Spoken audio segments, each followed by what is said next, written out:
के शुभ कारज बारे रचल इतिहास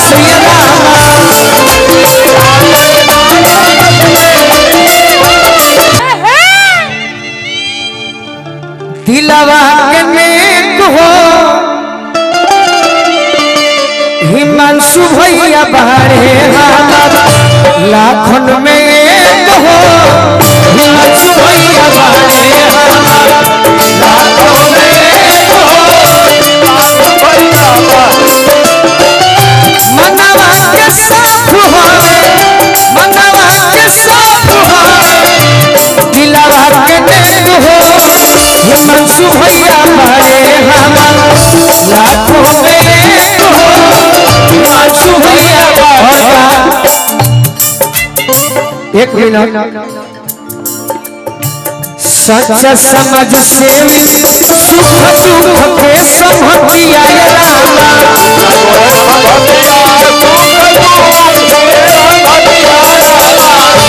ये भी जल कर ले सबके मदतिया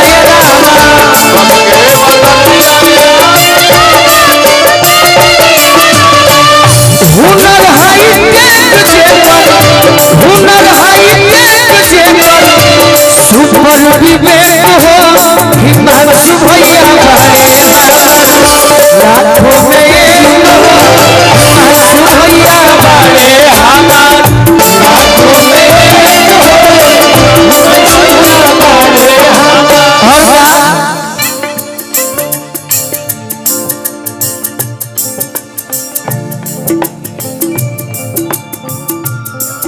हिमांशु भैया के आशीर्वाद मिलो लाल बाबू फ्रोसन और हमारे पिताजी अरविंद चाचा की ओर से इंजीनियर साहब की ओर से बहुत बहुत आशीर्वाद मिलो। एक लाइन और बा गाजीपुर निवास गाजीपुर निवास लठुटी हो फासिया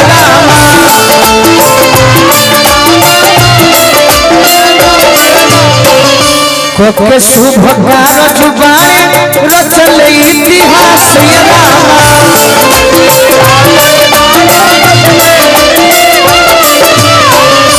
जब हम जीते नर बोलू जब हम जीते नर बोलू जलवाली होले देखो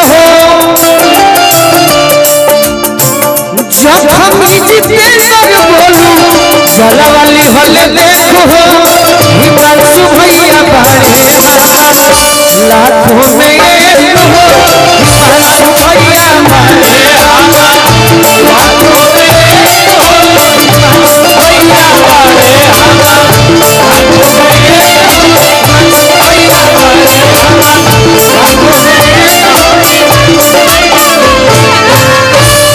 एक बार तमाम गार्जियन बड़े भाई नौजवान साथी से आग्रह करो कि आशीर्वाद रूप में सुपरस्टार गोलू राजा चंदन यादव और बबीता सागर छोटे बाबा हमारे सब महारथी का आगमन हुआ है एक साथ। आइए आदरणीय छोटे बाबा के लिए भी एक ताली बजाकर आप सब स्वागत कर दीजिए। और जैसे ही चंदन का मैं नाम रखा सब नौजवानों ने ताली बजाया।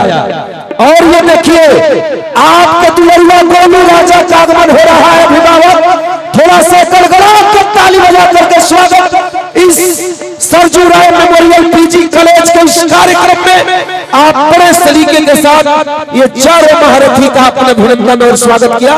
श्रीमान हिमांशु राय भैया से चाहूंगा कि अंग वस्त्र और मोमेंटो से राजा भैया थोड़ा सा आवाज उठाइए यार, मैं 12 बजे से बोल रहा हूँ। मैं एक बात बता दूं, गोलू राजा की मुस्कुराहट श्री हिमांशु राय जी की मुस्कुराहट बन करके गोलू राजा आए हैं, चंदन यादव आए हैं, छोटे बाबा आए हैं, बबीता सागर जी आई है। और पता है आप आदरणीय छोटे बाबा को अच्छा क्रमबद्ध तरीके से होगा।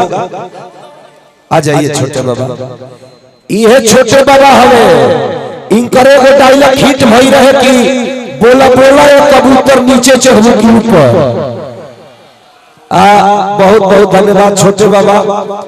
सरजू राय मेमोरियल पीजी कॉलेज, ये हमारा भोजपुरी का चंदन जो भोजपुरी को महकाता रहता है हमेशा। अभी भाई का गीत भी वायरल हो रहा है कि तोरा बंधवा के आगे, और चंदन यादव, गोलू राजा और छोटे बाबा, ये तमाम महारथी का हमने सम्मान किया।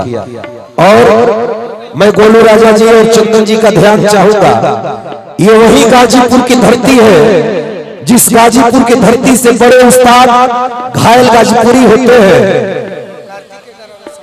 अरे मेरा भाई का धन दौलत रुपया पैसा तक केहू कमा लेता। अरविंद चाचा जी स्पेशली आपके सुनाओ तनी गाना कि बार बार मिल जाई, अरे धन दौलतिया दोबारा न मिली।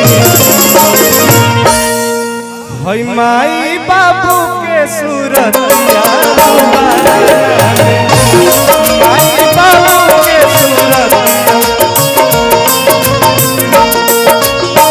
बार बार मिल जाई, बार बार मिल जाई, धन दौलतिया दोबारा न मिली। माई बाबू के सूरतिया दोबारा न मिली। माई बाबू के सूरतिया दोबारा न मिली। कि माई बिछवना होई बाबू हमें चाहता।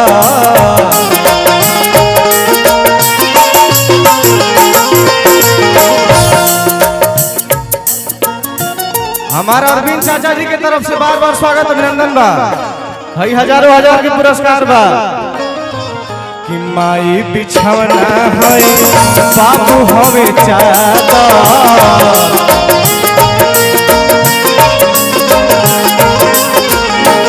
करे के न चाही माई बाबू के अनाथा।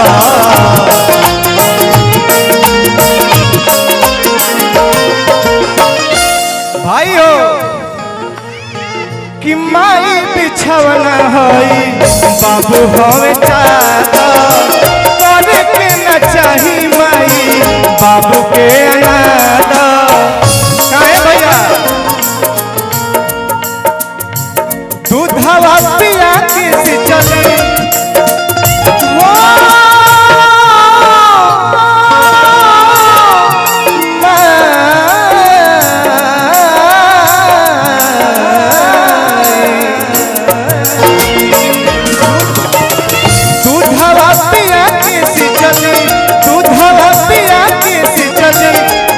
जितना जितना सुंदर सुंदर रूप लौकता। सुनर सुनर पगिया दोबारा न मिली। कि दूधवा पिया के चली है सुनर सुनर पगिया दोबारा न मिली। माई बाबू के सूरतिया दोबारा न मिली। माई बाबू के सूरतिया दोबारा न मिली। माई बाबू के सूरतिया